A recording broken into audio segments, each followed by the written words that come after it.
आत्मा और रित वाले चैप्टर पर चर्चा करेंगे जो अध्याय 2 में आता है। इससे पहले हमने इसी चैप्टर का एक अन्य भाग भारतीय दर्शन की विशेषताएं, इसमें वर्गीकरण भी था, वो वाला चैप्टर हम देख चुके हैं।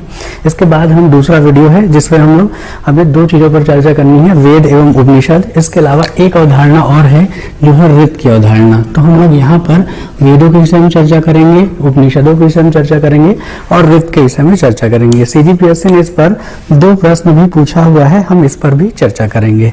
देखते हैं सबसे पहले वेद के क्या अर्थ होते हैं। तो हमने पहले भी इतिहास वगैरह में भी आपने पढ़ा होगा कि वेद का अर्थ होता है कि वेद विद नामक धातु, संस्कृत की धातु से बना है, जिसका अर्थ होता है ज्ञान या विद्या। इस तरीके से इसका अर्थ होता है, वेद का अर्थ होता है ज्ञान या विद्या। इसका मतलब पूरा क्या होता है कि ज्ञान के भंडारों को क्या कहा गया, वेद कहा गया। वेदों की संख्या 4 है, लेकिन फिर भी इसे वेदों के भंडार के रूप में कहा जाता है, जिसमें पूरा का पूरा वैदिक साहित्य ही आ जाता है। देखिए इस संबंध में कुछ परिभाषाएं दी गई हैं। पहली परिभाषा आचार्य सायण के द्वारा दी गई है और बाद में 1875 में आर्य समाज के संस्थापक स्वामी दयानंद सरस्वती द्वारा भी वेदों के संबंध में कुछ बातें कही गई है। कुछ महत्वपूर्ण बातें हैं, देखें इसमें से।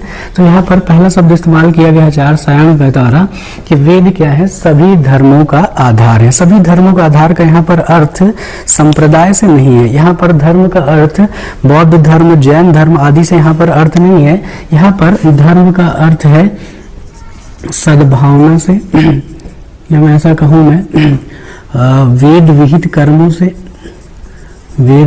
कर्मों से इसके अर्थ लिए जाते हैं, जिसमें नैतिकता भी शामिल होती है। इन चीजों का आधार क्या है, सभी धर्म है।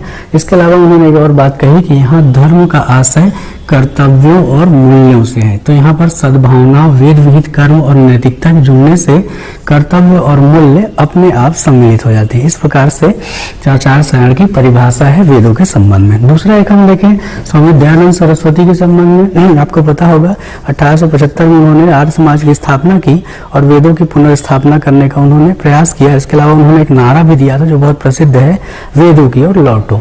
देखिए इसमें उन्होंने क्या क्या कहा, वेद क्या है, ज्ञान विज्ञान के भंडार है। पहले भी हम लोगों ने देखा था ज्ञान विज्ञान के भंडार, इसलिए हाँ सच में वेदों के ज्ञान के भंडार हैं, क्योंकि वेद ही ऐसी विश्व में प्रथम रचना है, प्राचीनतम रचना है, लिखित रचना है, जिससे पूरी दुनिया में फिर ज्ञान का विकास हुआ। इसलिए कहना ठीक है कि वेद ज्ञान विज्ञान के भंडार है।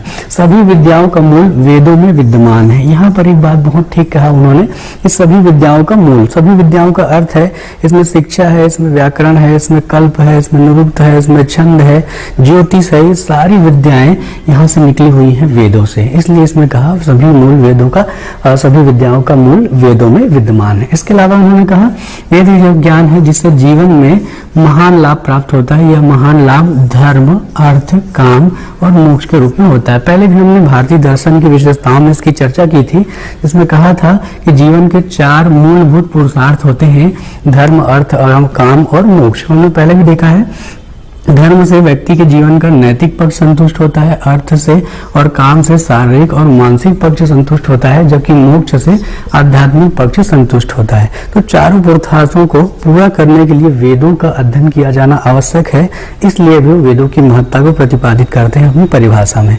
इसके अलावा उन्होंने एक और बात कही, वेदों से ईश्वर, जीव और प्रकृति का बोध होता है। यहाँ पर बोध का अर्थ है जानना। किसको जानना, तो यहाँ पर कहा गया ईश्वर को जानना, जीव को जानना और प्रकृति को जानना।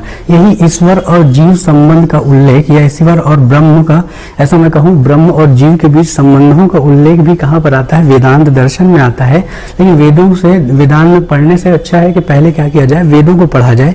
इसलिए इसमें उन्होंने कहा कि ईश्वर, जीव और प्रकृति, इन तीनों का पूर्णतः बोध हो जाए, तब फिर परम तत्व के ज्ञान की तरफ बढ़ा जा सकता है। इसलिए उन्होंने कहा यहाँ पर वेदों से ईश्वर, जीव और प्रकृति का सम्यक बोध होता है। इस प्रकार उनकी कुछ परिभाषा है ये वाली। देखिए इसके कुछ मूलभूत महत्व क्या है भारतीय दर्शन के तहत।